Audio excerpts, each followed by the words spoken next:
Mythgard Open Beta is in full swing. We've been getting a lot of new players. We've even got a few people already up in the champion rank, so that means that a lot of deck lists are going around. Folks are trying to figure out what the best decks to play are for them, or just overall power level. And a great time for that is also the launching of mythgardhub.com. If you haven't visited mythgardhub.com, highly suggest it. Great decklist sharing tool. And this is actually the decklist that I submitted. A couple of small changes that we will talk about, but this is Bulwark Mountain. This is a 3-color control deck. We call it Bulwark Mountain for a couple of reasons. Bulwark and Bald Mountain, two of the cards that are part of the engine of this deck. Bulwark being blue and yellow, and Bald Mountain being green. Easy way to tell you which 3 colors that we are playing in this deck. So that's how we came up with the name, and without further ado, let's talk about some of the either changes that we've had from the list on mythgardhub.com or some new possible inclusions here. First of all, I went ahead and I changed the path to Journey of Souls from Turn of Winter. I just found that with men, the incremental life gain from that was certainly enough, and that I was generating more value from Journey of Souls without having to worry about the winter phase. So went ahead and changed things to Journey of Souls. So I went ahead and made a little bit of a graphic too as well with this deck. So we're going to talk a little bit about the early game to start with this deck. We're going to be looking at yellow and blue cards, so you're going to notice that right away, right off the bat, that yellow is the card you'll want to be charging on turn 1 pretty much every single game, and you're not going to be wanting to charge green very early. So prioritization is on the early yellow drops. You'll see that we've got the 3 yahuis and the 4 maze of iyatiku, along with 3 einherjar thane to round out our 1 and 2 drops. Yahui and thane, great targets for Bulwark early, allows them to make multiple trades, stick around longer, and just be a nuisance for some of the aggressive decks.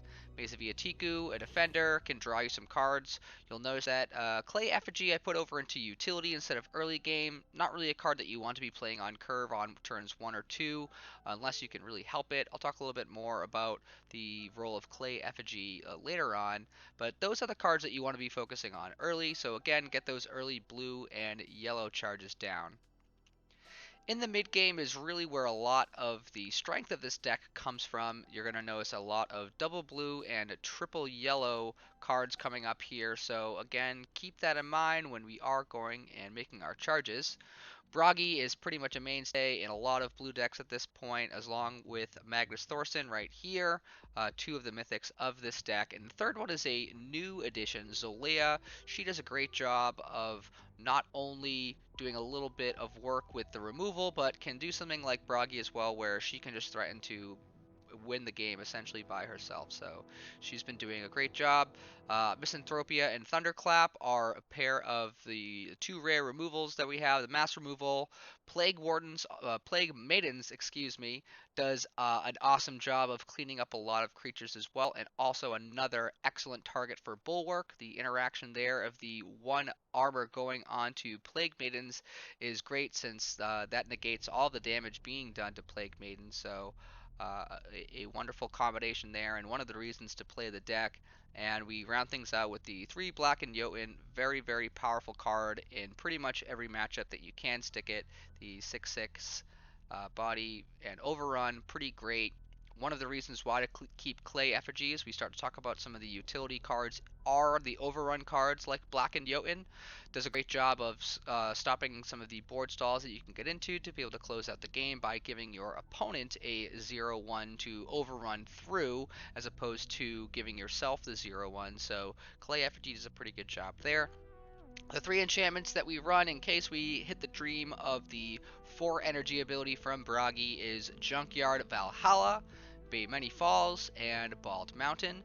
Bald Mountain, kind of the namesake of the deck, does a great job of making your spells cheaper and recurring some things like Wake the Bones, Rune Denial, Bulwarks, some of your mass removal like Misanthropia, just a lot of value that can be gained there. Same thing with Junkyard Valhalla, same thing except for with creatures. If you can get back some of your value creatures like Magnus Thorsson, or if we talk about here in a minute, the harvesters, certainly a lot of value to be gained there. And Beimeni Falls is an awesome card against aggressive decks. Putting it in front of Orpheum Horse is one of my favorite things to do. Makes it a real nightmare for the red aggressive decks to try to grind through that one, both the late game and if they're also trying to attack through those creatures. So excellent way to be able to combat those. We've got the 4 bulwarks that we've talked about, a really great engine of the deck to be able to put on pretty much any of your creatures here to be able to draw the card, give them the armor. The real all-stars of getting bulwark, though, are certainly yahui and plague maidens. There's a lot of really great powerful lines that you can take alongside those. We've got the Rune of Denial to be able to deal with some pesky other enchantments, or if we need to suppress a creature that is warded or something along the lights. And we've got the 2 Wake the Bones as the ultra late game. It's a very easy charge early game because you're not going to ideally want to play Wake the Bones until very, very late in the game. There are some instances where you have to play it early to be able to get back something like a Thane or a Yahui to be able to get a roadblock out there for some aggressive decks. Now, the late game here is 1 copy of Cataclysm. I did have 2 at one point. I think 1 is currently the copy that I will stay with. There are a lot of times that you can actually get yourself back up above the threshold of the 5 life total and turn things around and win things with Cataclysm. A lot of your creatures actually don't die to Cataclysm, namely the Harvesters of a 2 of, the Blackened Jotuns don't die to them, your warded creatures like Bragi don't die to it, iku-turso, etc. So a very powerful card to be able to potentially win the game right there. The 2 Harvesters are a great grindy card, not only gaining the life when it comes down, but drawing a card when it dies. So another great grindy card to get back with Wake the Bones in the late game. Traitorous Murmur is a card that I've gone back and forth with. It's very difficult to get the 3 green requirement at times. Ideally, your mana bar at the very bottom should be 4 blue, 3 yellow, and 3 green. If you can help it, that allows you to cast the most amount of spells in this deck. But Traitorous Murmur, again, a little bit on the radar for me, is something that I might cut, but it's such a powerful effect that at this point it's pretty much impossible for me to. Iku-turso is just a big threat at 7/10/10 overrun, and making another creature immobile is just a lot of text for a lot of effects that it does and can close out the game early. And Wonder Drug is a card that you should certainly only play if you are ever under 7 health and you can get the additional 4 life and additional card from it. So a lot of these games you will notice will end up coming down to you getting to a very, very low life total, and you go ahead after that and just play your Wonder Drug, draw a couple of cards, gain a bunch of life, and you're able to turn things around from there. So individually looking at a lot of these cards here, let's go ahead and get rid of this guy. Uh, so again, if this is the first time looking at a couple of these cards, again, Einherjar Thane, part of your early game, Bragi, great part of your mid game, Junkyard Valhalla, one of your enchantments to be able to grind games out later, Rune of Denial, pretty self-explanatory, Thunderclap's part of your removal suite for your AoE, Blackened Jotun is your 6/6 overrun big fatty idiot, Magnus Thorsson does a great job of clearing the boards and can be brought back with Wake the Bones. Cataclysm, don't kill yourself with this one. Clay Effigy, try to save this one for the late game to cycle or to charge and use it with your overrun creatures to try to go for lethal.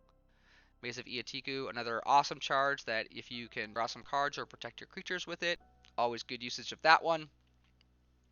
Beimeni Falls, one of the 3 enchantments to be able to get back, great against aggressive decks and great with Yahui, who is the next card, another one of our early game drops.